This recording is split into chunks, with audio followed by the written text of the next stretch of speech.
Good day to you. One of the countries that we almost automatically don't talk about in the United States when it comes to media is a country that actually has a long history in the development of mass media.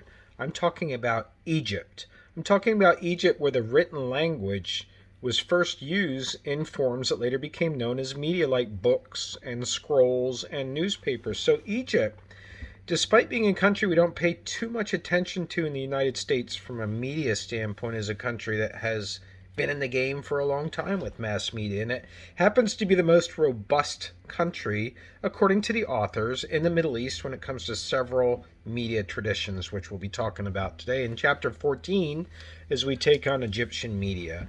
I do want to let you know before we go any further, though, that I have announced my retirement at East Stroudsburg University. My last day as a professor and the chairperson in the Department of Communication will be June the 30th. So if you are interested in taking a final class with me, so to speak, you have two options. One is I'm teaching CMST 340, or Critical Perspectives on Social Media Use. I'm teaching that in the spring semester. I'm teaching it very similar to the pattern that we have with comparative media with instructor videos and also the 24-hour time period to turn around your assignments, except we'll be focusing on social media from an economic and political standpoint. And I'm also teaching a version of this class at the graduate level. If you're rolling into our graduate program, I'm teaching Comparative Media CMST 510 in Lund, Sweden. And that'll be the last 2 weeks of June. Just mentioning those two things. All right, let's move on to Egypt, though. So we're talking about Egypt today, the powerhouse in the Middle East, so to speak. To give you some perspective, it's got 102 million people in Egypt. We have about 350 million in the United States, so a third of our population. That's a lot of people. And those people are very into radio and television. Those are probably the two most popular mass media that they use. And we do see similar changes in Egypt that we're seeing in all of the countries really that we're studying now. We want to make that observation, and that is the content that you see overall in media, overall in radio, the content overall in television, overall on the web, overall in newspapers is shifting away from, to some extent, political content, learning about policies and politics and what people vote for and what their goals are when they're in a political office. And we're moving more towards entertainment.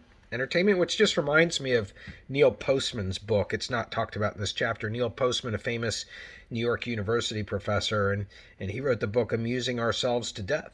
And that's all about how really all we take in now, we don't take in information that helps us survive and formulate opinions and grow.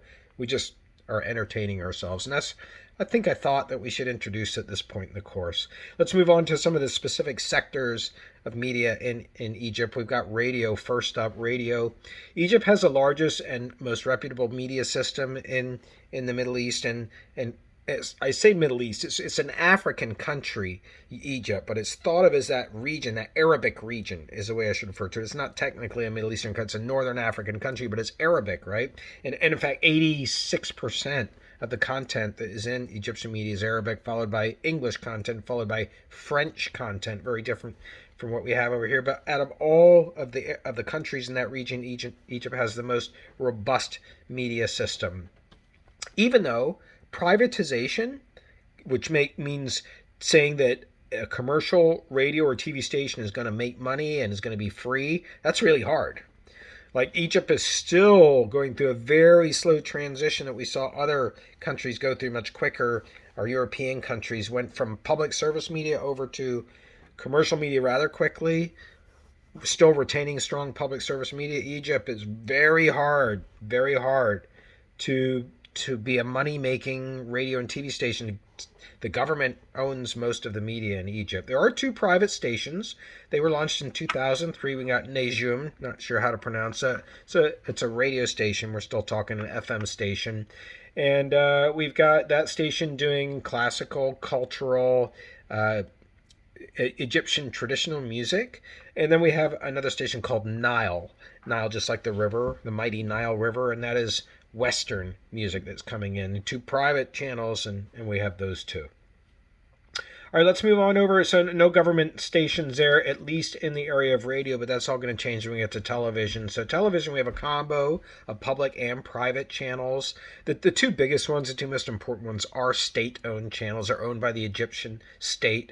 They are Channel 1, which provides public programming, and then we have Channel 2, which is strictly entertainment.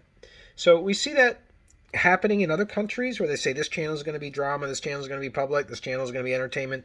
Different from our station set up here in the United States. There is still a lot of political content in Egypt. It is one of the most vulnerable and volatile regions of the world. Egypt itself had a revolution not too long ago. It was called the Facebook Revolution, where people revolted and took away the leader. The leader was chased into exile, and all because of a revolution that had most of its legs coming from protests that were organized on Facebook and other social media.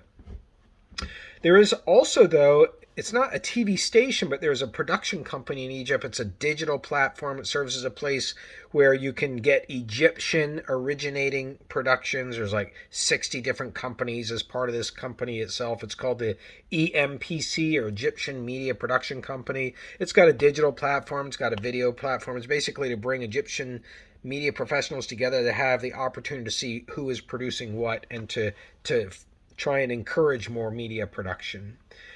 Egypt has some satellite channels. It's got one called Nilesat, which is a series of Egyptian satellite channels, and every channel has Nile in front of it. You got Nile Sports, Nile Drama, Nile Cultural, a bunch of other Nile channels. And that's all government-owned satellite television channel. And then we have private satellite channels as well, including Dream, that's a private satellite channel, CBC Sofra, which is a cooking channel. So we have a combination in the TV sector of public and private. In radio, we just have private. Moving on to drama now, we're going into some specific areas of content. We're going to talk about drama. Egypt had a long history of drama, but it was based mostly on adaptations of literary novelists. Novelists would write great epic Arabic stories, and then those were made into drama films. But around 2011, Egyptian culture started to change, and areas of content that were previously considered to be vulgar or violent, even just the idea of swearing, even just talking back to your parents, that's not done in Egypt, but that started to show up in television programming primarily because of Western influences, what they consider to be Western influences anyhow. I mean, we don't think twice. We don't give two shits about swearing, I guess I could say. And that's really what's going on. I do. I don't swear that much, actually, in my real life. But that's what changed Egyptian television, just the sheer volume. They could try and control it from coming in, but it still finds its way in.